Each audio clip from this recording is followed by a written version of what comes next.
Satrio Piningit sejati tidak akan mungkin ditemukan. Hingga saatnya tiba kemunculannya. Indonesia saat ini sedang mengalami masa huru-hara. Seluruh wilayah di Indonesia diliputi ketidakberesan baik dari manusianya maupun dari alamnya, seperti kerusakan, bencana besar, kerusuhan dan lain sebagainya terjadi di mana-mana dari Sabang sampai Merauke. Banyak kalangan menyebut inilah zaman kala bendu. Namun setelah ini kelak akan muncul Ratu Adil untuk membawa Indonesia menuju zaman kala Subah, zaman Sukaria. Banyak yang penasaran untuk mengetahui siapa Ratu Adil yang sampai detik ini masih misteri dan tersembunyi. Semua mencari dengan caranya masing-masing. Ada yang terus mencari meskipun tidak pernah mendapati, ada juga yang meyakini telah berhasil menemukan calon Ratu Adil, tetapi ada juga yang memilih untuk menunggu saja tanpa repot-repot mencari. Di antara para pencari tersebut, tidak sedikit yang meyakini sosok Satrio Piningit yang ditemukan sebagai calon Ratu Adil. Bahkan ada juga yang meyakini dirinya lah si Satrio Piningit calon Ratu Adil tersebut. Begitu banyak sosok yang ditemukan, mungkinkah Ratu Adil berada di antara sosok-sosok yang telah ditemukan tersebut? Ataukah semua sosok-sosok tersebut semuanya bukan calon Ratu Adil? Apabila mau menengok beberapa naskah yang membicarakan mengenai Satrio Piningit calon Ratu Adil, maka tidak ada indikasi bahwa Satrio Piningit berhasil ditemukan. Untuk itulah berikut ini akan dibeberkan beberapa naskah tersebut yang membicarakan mengenai calon Ratu Adil yang masih tersembunyi, Satrio Piningit.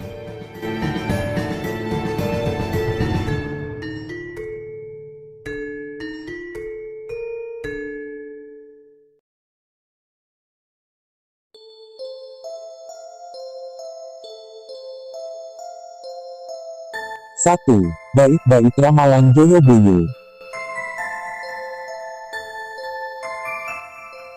Dalam bait-bait ramalan Joyoboyo tidak ada satu kalimat pun yang menyebutkan bila Satrio Piningit berhasil ditemukan sebelum kemunculannya. Bahkan kalimat yang menyebutkan mengenai orang-orang pada mencarinya juga tidak ada. Tidak adanya kalimat mengenai ditemukannya Satrio Piningit sebelum kemunculannya, menjadikan sosoknya misteri dan tetap misteri sampai dia muncul di tengah-tengah masyarakat. Apabila Anda mempercayai ramalan Joyoboyo, niscaya tidak akan buang-buang waktu untuk mencarinya, karena memang sia-sia.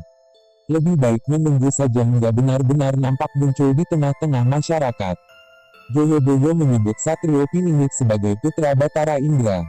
Pada bait terakhir ramalannya yaitu bait 159 disebutkan, selambat-lambatnya kelak menjelang tutup tahun, Sinungkalan Dewa Wulu, Nasta Manggalaning Ratu. Akan ada dewa tampil berbadan manusia, berpara seperti Batara Kresna berwatak seperti Baladewa. Bersenjata Trisula Weda tanda datangnya perubahan zaman, orang pinjam mengembalikan, orang berhutang membayar, hutang nyawa bayar nyawa, hutang malu dibayar malu. Artinya putra Batara Indra akan langsung muncul begitu saja secara tiba-tiba tanpa ada pengumuman maupun pemberitahuan bahkan jumpa pers terlebih dahulu. Orang tidak ada yang mengetahui akan rencana kemunculannya tersebut. Pada saat muncul pertama kali masyarakat langsung mengenalinya sebagai putra Batara Indra sesuai ramalan Joyoboyo. Kehadirannya sebagai tanda perubahan zaman dari zaman kala bendu, sengsara, menuju ke zaman kala Subah, Sukaria.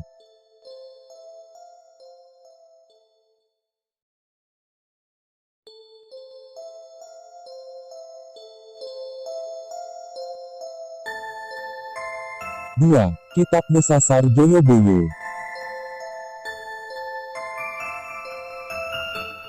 Demikian juga dalam Kitab Musasar Joyoboyo juga tidak ada satu kalimat pun yang menyebutkan bila Satrio Piningit berhasil ditemukan sebelum kemunculannya. Joyoboyo menyebut Satrio Piningit sebagai Tunjung Putih Sembunyi, Buddha Kasungsang, bergelar Ratu Amisan. Tidak ada kata kapan datangnya baik dalam hitungan hari, bulan maupun tahun. Misteri tetap misteri dan tidak akan terungkap sehingga misteri Satrio Piningit mengungkapkan dirinya sendiri. Pada poin ke-27 dan 28 Kitab Musasar Joyoboyo disebutkan, kemudian kelak akan datang Tunjung Putih Sembunyi, Buddha Kasungsang. Lahir di bumi Mekah menjadi raja di dunia bergelar Ratu Anisan, meredalah kesengsaraan di bumi. Nahkoda ikut ke dalam persidangan. Raja keturunan Waliullah, berkedaton dua di Mekah dan Tanah Jawa. Letaknya dekat dengan Gunung Perahu sebelah barat Tempuran. Dicintai pasukannya memang raja yang terkenal sedunia. Artinya Ratu Anisan akan datang begitu saja tanpa pemberitahuan sebelumnya. Dia akan muncul dan beraksi meredakan kesengsaraan di bumi. Pada saat kemunculannya itulah baru semua orang mengetahui kehadirannya. Joyoboyo memberitahukan letaknya dekat Gunung Perahu. Tetapi sampai detik ini tidak ada kepastian Gunung Perahu mana yang sesuai dengan maksud Joyoboyo. Maka sebaiknya kita tunggu saja, kelak akan diketahui tempat tersebut setelah si Satrio Piningit muncul di tengah masyarakat.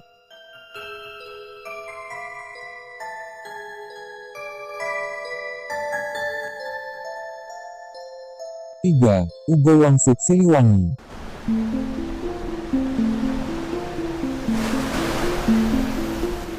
Tidak beda dengan naskah lain, dalam Ugo Wangsit Siliwangi juga tidak ada satu kalimat pun yang menyebutkan bahwa Satrio Piningit berhasil ditemukan sebelum kemunculannya. Meskipun demikian, Siliwangi menyebut mengenai Satrio Piningit dengan sebutan anak gembala yang rumahnya di ujung sungai yang pintunya setinggi batu, yang rimbun oleh pohon handelem dan hanjuang. Kalimat ini bisa dijadikan pegangan untuk menentukan rumahnya Satrio Piningit. Meskipun juga susah menemukannya, dalam Ugo Wangsit Siliwangi disebutkan. Lalu mereka mencari anak gembala, yang rumahnya di ujung sungai yang pintunya setinggi batu, yang rimbun oleh pohon handelem dan hanjuang. Semua mencari tumbal, tapi pemuda gembala sudah tidak ada. Sudah pergi bersama pemuda berjanggut pergi membuka lahan baru di Lebak Cawene. Yang ditemui hanya gagak yang berkoar di dahan mati. Artinya kelak pemuda gembala akan dicari oleh banyak orang. Orang pada mencarinya tentunya setelah sebelumnya mengetahui bahwa pemuda gembala tersebut telah ada bahkan telah muncul namun masih misteri.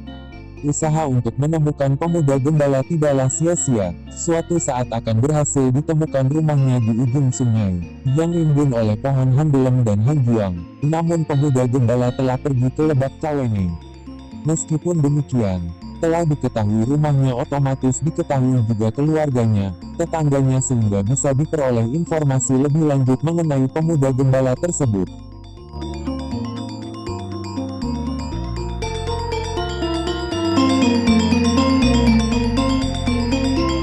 4. Serat Kalatida Ronggowarsito.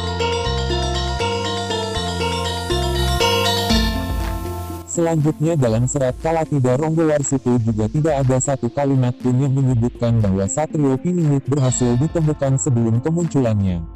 Ronggowarsito menyebut Satrio Piningit sebagai pemimpin baru yang kedatangannya tidak terduga alias tiba-tiba secara mendadak muncul begitu saja seakan-akan muncul secara gaib. Meskipun munculnya secara gaib dan tidak diketahui sebelumnya tetapi dia bukanlah makhluk gaib. Satrio Piningit merupakan manusia sesuai kata Joyoboyo. Disebutkan dalam serat Kalatida Ronggowarsito pada pukul 258. Kedatangan pemimpin baru tidak terduga, seperti muncul secara gaib, yang mempunyai sifat-sifat utama. Datangnya tanpa sarana apa-apa tidak pernah menonjol sebelumnya. Pada saat masih muda, banyak mengalami halangan dalam hidupnya, yang oleh izin Allah SWT akan menjadi pemimpin yang berbudi luhur. Artinya Satrio Piningit kemunculannya tidak terduga oleh siapapun. Dia datang begitu saja tanpa ada sarana maupun media yang memberitahukan akan kemunculannya. Satrio Piningit sebelum kemunculannya tidak ada hal yang menonjol dalam dirinya sehingga masyarakat tidak mengetahui akan keberadaannya. Dia membaur dengan orang lain menjalani kehidupan sehari-hari layaknya orang pada umumnya hingga waktunya tiba untuk muncul, maka baru diketahui bahwa dialah pemimpin baru sesuai yang dimaksud Ronggowarsito.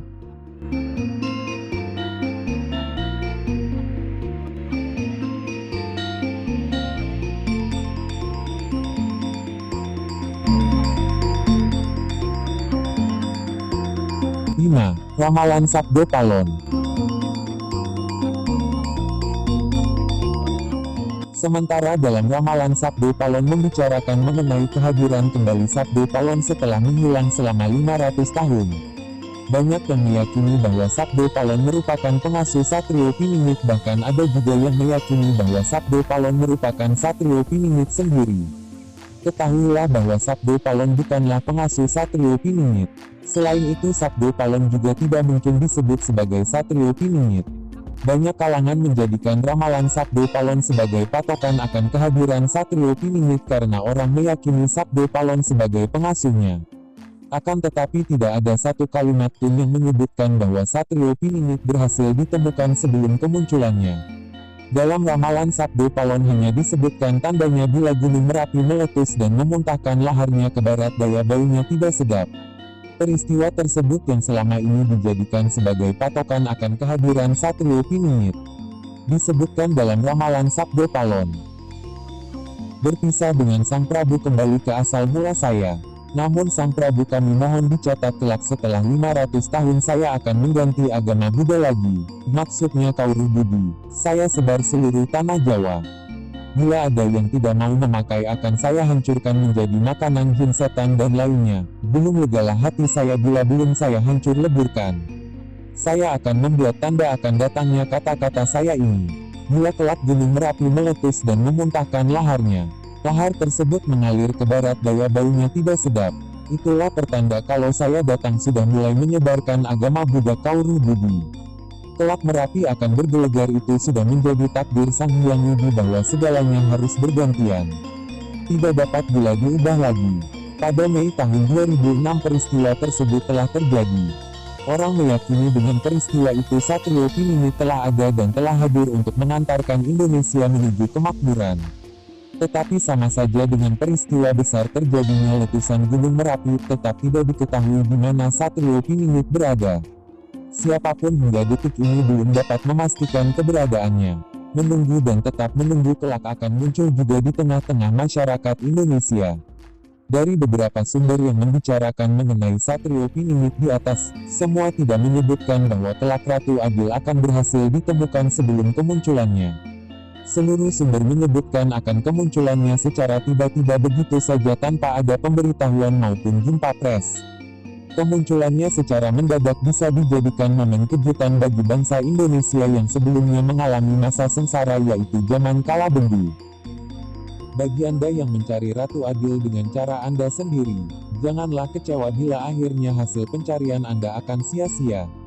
Karena memang telah diberitahukan dalam beberapa naskah di atas bila Satrio Piningit tidak akan ditemukan sebelum kemunculannya.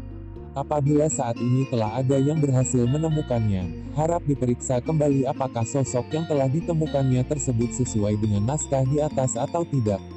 Apabila tidak sesuai dengan naskah namun disesuaikan, dipaksakan untuk sesuai, berarti sosok tersebut tetap saja palsu. Jadi jangan kaget bila waktunya Satrio Piningit sejati muncul kelak, sosok yang telah Anda temukan ternyata palsu.